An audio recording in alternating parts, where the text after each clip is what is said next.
Hey everyone, welcome back to the channel. In this video, I'll show you how to fix Forza Horizon 6 error code 0x12c. The game has crashed on PC. Follow these steps carefully and your game should start working properly again. Let's get started. Step 1. Open Advanced Startup. First, open the Start menu. Now open Settings. Go to Windows Update. Click on Advanced Options. Now select Recovery.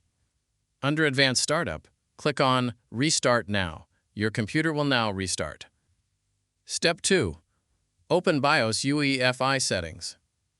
Once your PC restarts, you'll see a blue recovery screen. Click on Troubleshoot. Now go to Advanced Options. Then select UEFI Firmware Settings. Now click on Restart. Your computer will now boot into the BIOS or UEFI settings. Step 3. Enable aes-ni support. Every motherboard BIOS looks different, so the menu names may vary depending on your PC.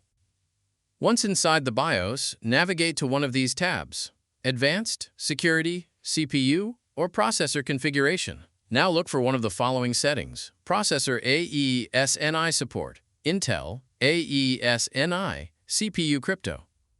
Once you find it, change the setting to Enabled.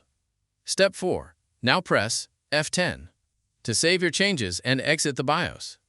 Your PC will restart automatically. Final step. Once Windows loads back up, launch Forza Horizon 6 again. The error code 0x12c issue should now be fixed.